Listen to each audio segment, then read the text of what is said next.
Hi guys. So we are back. This is going to be day two, part two of reading this particular part of the Odyssey. Um, so where we left off was he had been looking for food with his band. He had been sort of just exploring, and he found himself kind of greedy. Um, Looking into the Cyclops' cave, seeing all the delicious cheese and food. They go in, however, they're followed by the Cyclops. He traps them. He puts a gigantic rock across the entrance, the opening of the cave, and eats two of Odysseus's men. Odysseus doesn't know what to do. He thinks, "Oh, my soul impels me, and in an act I stand to draw the sword, but wisdom held my hand. A deed so rash had finished all our fate." Because he said, if I kill the Cyclops with my sword, it would kill us too, because no mortal forces from the lofty gate could roll the rock. They would still be trapped in the cave with a dead Cyclops, but they would die too eventually because they just wouldn't be able to get out of the cave. So he's trying to figure out what's going to happen, and so we're going to start here. I'm going to be annotating. Follow along, read along as I annotate. It's important just to work and grapple. Sometimes it doesn't. It often when we read regular stories, we can just sort of go at somewhat of a good pace, but sometimes when we're reading these ancient verses, it is a bit of a change in terms of how we pace our reading and how we engage with the reading, because sometimes it will take a little longer in sections to figure out and understand what's going on. In others, it's a quick breeze. So we're going to go along and grapple with the reading to better understand what is being said. Thus left behind, even in the last despair, I thought, devised, and Pallas heard my prayer. So he's sort of praying to the gods here. He's worried, he doesn't know what to do, and as I've said here, Pallas is another name for Athena, who's the goddess of wisdom, who was born out of Zeus's brain. And Pallas heard my prayer. Revenge and doubt and caution worked my breast. So if you think about breast, we think about our chest. Often when they're referring to the breast, they're also referring to the heart, that which is inside of the breast or the chest. And so his heart, his mind is working on figuring out how to best get out of here. But this of many counsels seemed the best. The monsters club within, and so, in his heart, he wants revenge, doubt, and caution. But often, the Greeks would often think of the heart being kind of rushing and sometimes not thinking things through. Often it's you're doing something courageous or valiant, but that's not what Odysseus needed. He needed wisdom. He needed to use his brain to figure this situation out. And so this is the counsel or the suggestions that seemed the best. The monsters' club within the cave I spied. So he saw the Cyclops' club, a tree of stateliest growth. So it's huge, and yet undried, green from the wood. So it's a fairly new tree that the Cyclops have taken, of height and bulk so vast. I mean, this is sort of the thing that we should be going through quickly. These sort of descriptions of, this gigantic tree. It's da da da da da. The largest ship might claim it for a mast. It's gigantic. We get the point. A fathom's length to shape it, and to plane the narrower end I sharpened to a spire. So they took this thing and they narrowed it and sharpened it to a spire. An spire is something that sort of comes to a very finite tip, and it's very sharp. So I might insert notes. They've sharpened it. They've basically made a shiv, like a shiv.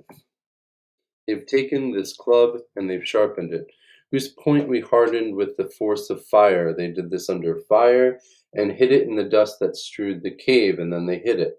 Then to my few companions, bold and brave, proposed who first the venturous deed should try in the orbit of his monstrous eye, to plunge the brand and twirl the pointed wood, when slumber next should tame the man of blood. The man of blood is the Cyclops. So what are they going to do? They're going to take this sharp shiv. They're going to stick it in the eye. Cyclops only has one eye. They're going to twist it, and they're going to try and blind him. They're not going to kill him. They're just going to blind him. I think that's the distinction that Odysseus was thinking when he was thinking about wisdom rather than using his heart.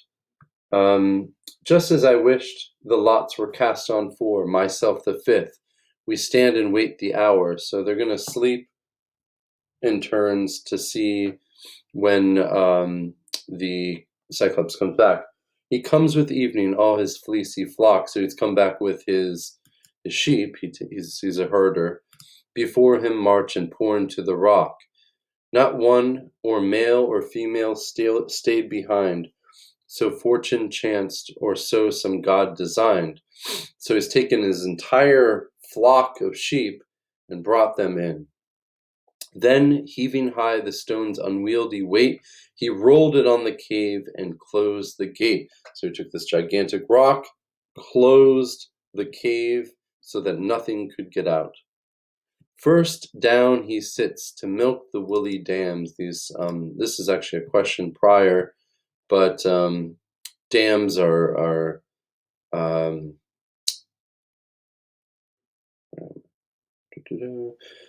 dams are a sheep, a female sheep, and then permits their udders to the lambs. Next sees two wrenches more, and headlong cast brained on the rock. His second dire repast. So he's eaten two more of Odysseus's men. I then approached him, reeking with their gore, and held his brimming goblet foaming o'er. Cyclops, since human flesh has been thy feast, now drain this goblet potent to digest. So he's got this wine, and he's going to get the Cyclops drunk, so he sleeps well. Know hence what treasures in our ship we lost, and what rich liquors other climates boast.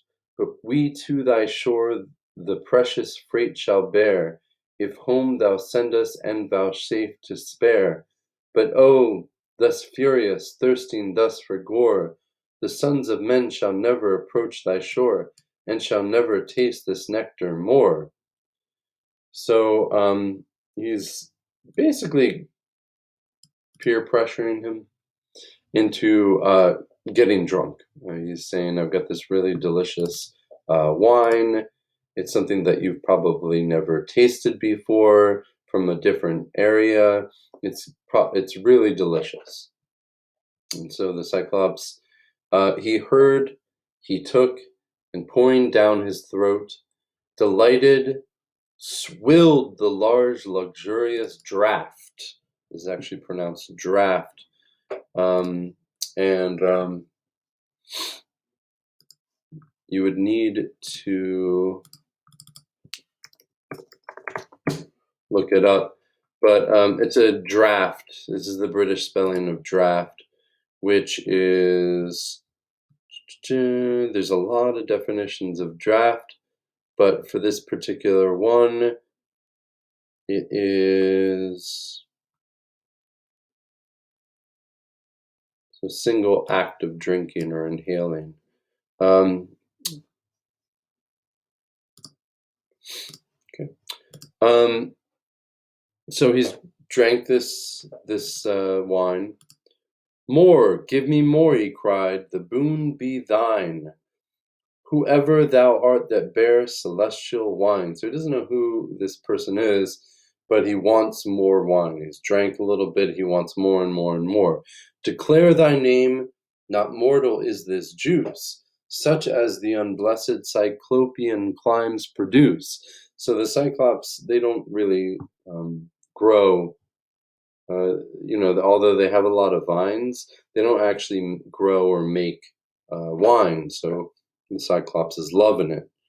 Such as the unblessed Cyclops, though sure our vine the largest cluster yields, and Jove's scorned thunder serves to drench our fields, but this, descended from the blessed abodes, a rill of nectar streaming from the gods. So Cyclops loves this wine, and he wants more.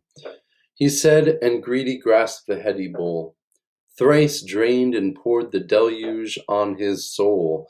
This is a fancy way of saying he's really going to town on the wine. His sense lay covered with the dozy fume, while thus my fraudful speech I reassume. So Odysseus is aware that he's being fraudulent, or he's lying to the Cyclops. Thy promised boon, O Cyclop, now I claim and plead my title. No man is my name. By that distinguished. Now, this is why he's fraudful.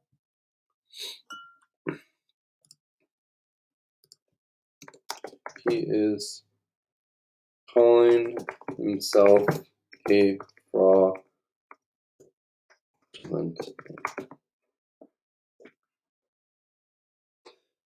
Is no man. By what distinguished from my tender years, 'tis what my parents call me and my peers. The giant then, our promised grace receive, the hospitable boon we meant to give. That when all thy wretched crew have felt my power, no man will be the last I will devour. So he wants more wine, but he also says, listen, I'm going to eat the rest of your crew, but you'll be the last one. So thanks for the wine. I'll eat you last.